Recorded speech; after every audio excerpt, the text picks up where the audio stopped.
Welcome back candidates. आज हम बात करने वाले हैं बहुत ही अच्छी अपॉर्चुनिटी की जो आ रही है हमारी दामोदर वैली कॉरपोरेशन की तरफ से। दामोदर वैली कॉरपोरेशन ने एग्जीक्यूटिव ट्रेनी का रिक्रूटमेट नोटिफिकेशन रिलीज किया है और सबसे अच्छी बात है यहाँ पे जो सिलेक्शन प्रोसेस है वो आपका गेट 2025 के बेसिस पे होने वाला है। कोई रिटन एग्जाम नहीं होगा और ना ही कोई इंटरव्यू।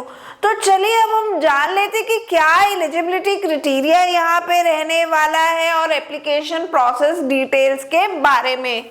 तो सबसे पहले हम बात करेंगे दामोदर वैली कॉरपोरेशन के बारे में, जो कि एक प्रीमियर पब्लिक सेक्टर अंडरटेकिंग है और इसके जो की सेक्टर है it is power generation and transmission, mining operation, water resource management, and this organization is headquartered in Kolkata. अब हमारा आ जाता है वैकेंसी ब्रेकडाउन। तो टोटल यहाँ पे 16 वैकेंसी है माइनिंग कैटेगरी के लिए, इंफॉर्मेशन टेक्नोलॉजी के लिए और केमिकल ब्रांच के लिए। तो माइनिंग की टोटल 8 है, आईटी की 7 और केमिकल की 1 पोस्ट यहाँ पे है। इंपॉर्टेंट डेट्स की अगर हम बात करें तो एप्लीकेशन प्रोसेस इसका 10 मार्च से शुरू हो रहा है। लास्ट डेट है अप्लाई करने की 9 अप्रैल और पेमेंट करने की एप्लीकेशन फीस की जो लास्ट डेट है it is 10 April.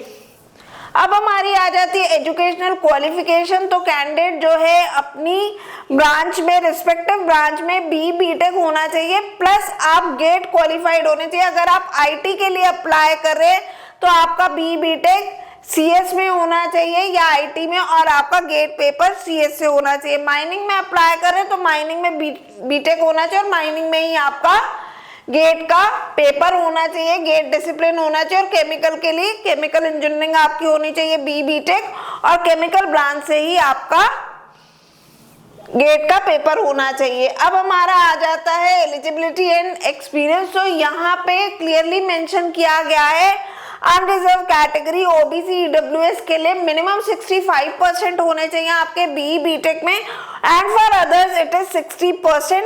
This vacancy is for freshers, so no experience is required. Maximum age limit है अनरिजर्व कैटेगरी के लिए अप्लाई करने की 29 ईयर्स। बाकी की जो है age relaxation it is as per the government norms.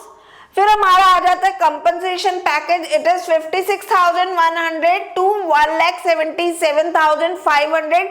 Grade pay level 10 का यहाँ पे रहने वाला है। इसमें आपको बेसिक पे 56,100 के अलावा अदर बेनिफिट्स भी मिलेंगे। That is your DA, HRA, LTA, medical reimbursement, national pension scheme and conveyance allowance that you will get. और यहाँ पे 1 ईयर का प्रोबेशन रहेगा। Once your probation is completed और you successfully completed then you will be absorbed as an assistant manager in DVC.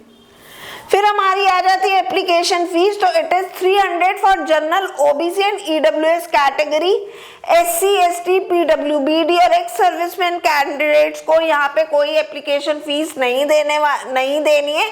वहीं यहाँ पे जो है सर्विस बॉन्ड जो है वो 5 लाख रुपीस का है general OBC and EWS category के लिए and it is for 4 years. वहीं आपका सर्विस बॉन्ड जो है एससी, एसटी, पीडब्ल्यूडी के लिए it is of rupees 2.5 lakhs। Selection process तो जैसा मैंने आपको बिगनिंग में ही बताया था, यहाँ कोई भी रिटन एग्जाम और इंटरव्यू नहीं होना है। सिलेक्शन में एक शॉर्टलिस्टिंग होगी स्टेज 1 में और वो भी आपके गेट 25 के मार्क्स के बेसिस पे होगी। कैंडिडेट्स को डॉक्यूमेंट वेरिफिकेशन के लिए 1:5 के रेशियो में कॉल किया जाएगा और फाइनल मेरिट जो है वो भी आपके गेट स्कोर पे ही बनेगी। अप्लाई करने के लिए देखिए मैंने एप्लीकेशन लिंक आपके साथ वीडियो के डिस्क्रिप्शन में शेयर कर दिया है। सिंपली है आपको डीवीसी की वेबसाइट पे जाकर के करियर्स के कॉलम में जाना होगा और वहां पे आपको अप्लाई करना होगा ईटी रिक्रूटमेंट वाया गेट 2025।